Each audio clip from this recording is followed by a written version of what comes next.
Welcome to the Garage Gym Experiment podcast, where we dive deep into the home gym scene. Each week, we put out Sunday surveys where you tell us your thoughts on products, builds, and all things home gym related. We're here to break down the numbers and to talk shop. So thanks for listening, and let's get started. We have Keith from the No Wine Cellar. This is a two-part episode. In the first episode, we're going to chat about survey results from the past 2 weeks. During that time, we covered a number of true-false statements like rep makes the best benches for home gyms, and I listen to podcasts while working out. Plus, we have a number of head-to-head matchups like iron or bumper plates and rep or Sorinex. In part 2, we'll do a deep dive into Keith's home gym experiences. So with that, Jake, take it away. All right. Thank you, Adam. So we have 2 weeks of survey data to go over. A little illness and travel set us back last week. But to start off, I'm just going to go over some true false statements and the percent true votes from the community. And after that, I'll ask these two which ones stood out to them or if they're surprised by any.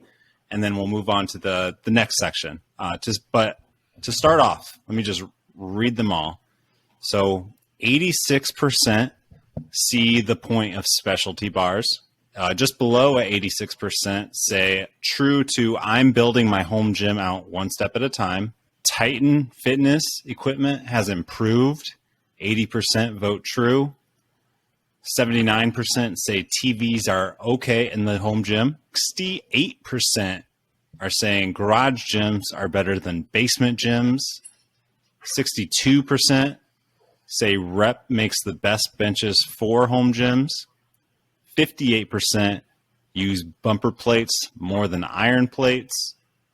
39% are watching equipment reviews weekly.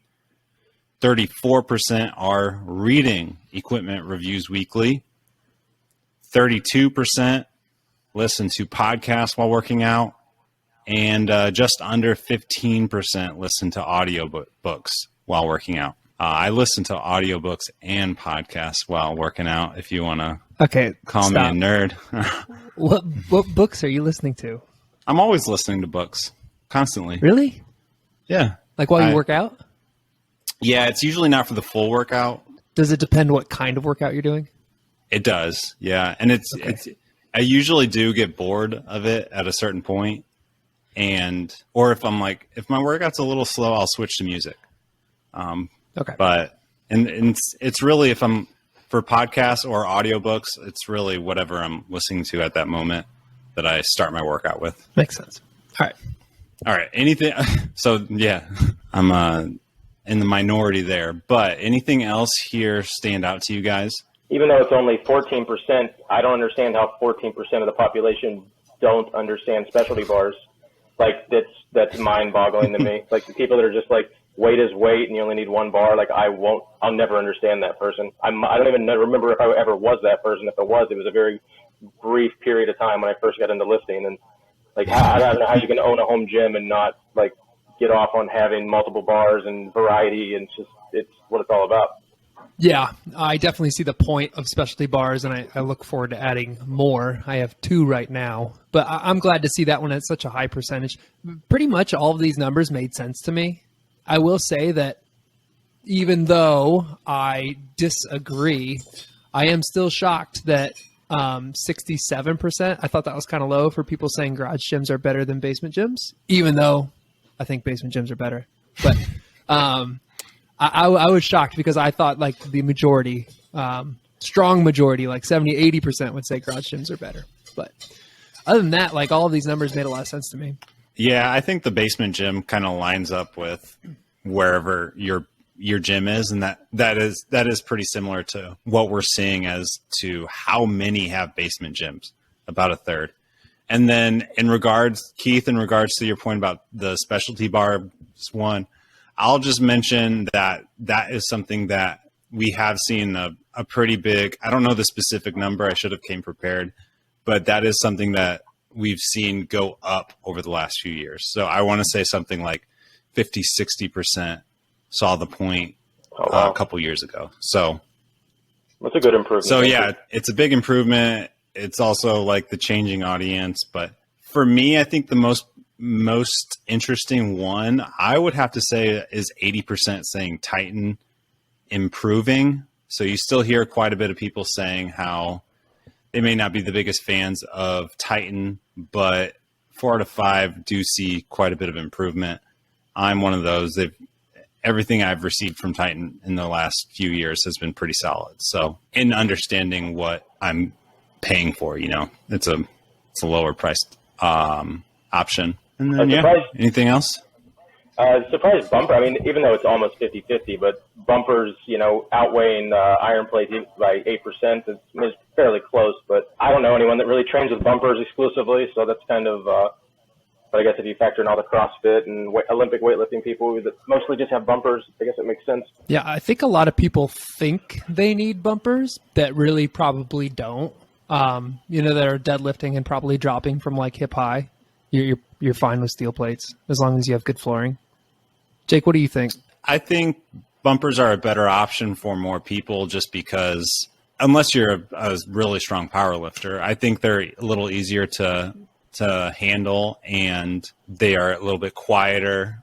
And personally, unless you're buying really high quality iron, I do think they last longer too, or they look better longer. Because if you're not taking care of your iron, they can start looking pretty cheap pretty quickly. But I think the big thing for me is just having the ability to drop it overhead if I want to, with the combination of it being quite a bit less noise. And, I'm not really putting over 500 pounds on the bar much, or ever. Me neither. If we're being honest. So yeah, that's why I go with bumpers. And plus I'm working out like my wife's here doing CrossFit if she's working out in here. So that's why we started our gym with primarily buying bumpers. Oh, go ahead. The only thing I would speak to podcasts and audiobooks is I love them both and listen to them hours a week, but I can't do it in the gym, man. Maybe if I'm doing, like, if you're counting just walking on the treadmill or going for a walk, sure, give me a podcast or a book tape all day. But anything that requires like above 60% of like a max effort lift, it's got to be, loud music. Definitely. I found myself like having certain things on TV. It could be a podcast or it could be something that I just really want to pay attention to.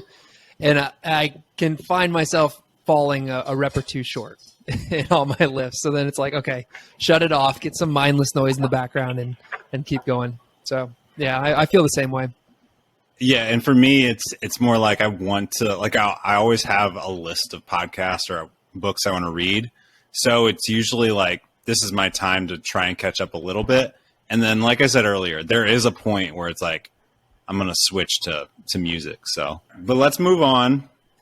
So like I said, 2 weeks worth of data. So this one, and I knew we were going to talk about it in a podcast. So I really just kind of wanted to keep it simple as well. I should say, I knew we were going to do 2 weeks worth of data in one podcast. So I wanted to do this week pretty simple as well. So this one is just kind of a battle situation. So which one would you choose? And I'll just go down the list like I did last time with the true false answers. So first of all, 90% are saying Rogue Echo Bike over Tonal. 77% with a power rack over half rack.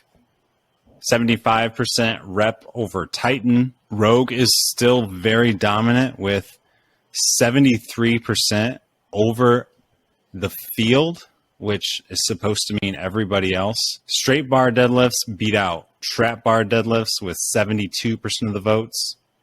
Rep beat out Sorinex with 71% of the votes. Selectorized lat tower beat plate loaded lat tower with 62% of the votes. Buying new wins against buying used with 58%. GHD over reverse hyper with 58% of the votes. All other programming options beat out powerlifting. Not by too much, but with 57%. Bumper plates over iron plates, pretty similar to the true or false numbers. with 57% of the votes. Concept 2 rower beating out the Rogue Echo Bike, 53% of the votes. And then cardio machines over real life running in the closest battle with 52% of the votes over real life running. Thoughts here, guys? I do a fair amount of trap bar deadlifting, but to see that 29% of people prefer that over a straight bar makes me sad. Because I still love my straight bar deadlifts. I just don't do them as often, with just some back issues. So we do a lot of rotating bars, but that one was kind of surprising. I don't imagine that many people prefer it. So it's just kind of weird to see that almost 30% want trap bar over a straight bar. Yeah, and I was going to say the programming battle is, even though powerlifting technically lost that battle, that's a win for powerlifting in the audience. Oh, yeah. Because, against all other programming options, it was only 57% choosing all others over powerlifting, which means 43% are purely powerlifters. Yep. You know what I am surprised about as well is the Concept 2 rower barely edging out the Rogue Echo Bike, because I think we've seen the Rogue Echo Bike coming out really hot and then kind of fading off. But this kind of shows that it's still a top cardio pick, which is interesting. I thought the Concept 2 rower would win that one a little easier. Yeah, so this one kind of goes back and forth right around 50-50 each time we do this comparison. I think this is actually the biggest win for the Concept 2 rower. I mean, we'll see. But I think the Rogue over the field one is pretty crazy, but I don't think everybody really knows what it means. I've had people send follow-up DMs saying, "Who is the field?" So, they think the field is a company name. Oh, wow. One. Yeah. Yeah. So they've just never heard the term. I think most people probably understand, but I would just put an asterisk there. Maybe it's actually only 60-40, but still, it's pretty dominant. You should mess with them and tell them that the company Field and Stream broke up, and Field is now getting the gym equipment, and Stream just handles all the outdoor stuff. All right, and then I do have one more section before we move on to the Q&A. So Adam and I kind of talked about this in the last podcast. So first of all, we're seeing that most people think Rogue or Rep, mostly Rogue, are going to be the most popular strength equipment supplier for home gym strength in 5 years. We have about 7% voting other. Actually, I'd love to hear both of your thoughts, but who would other be? Even if you think Rogue or Rep, who's a long shot to take the crown in 5 years? And other can't be the Walmart/Amazon? Yeah, I guess it could be. Because that's kind of, I don't know.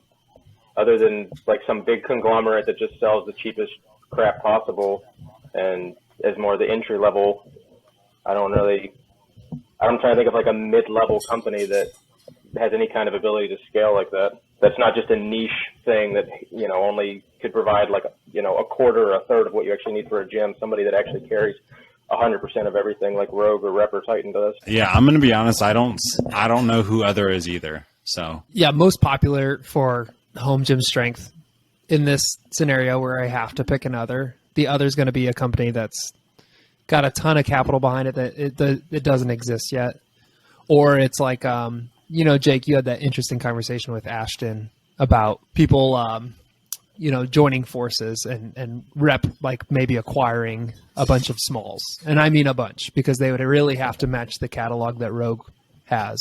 And that'd be really hard to do.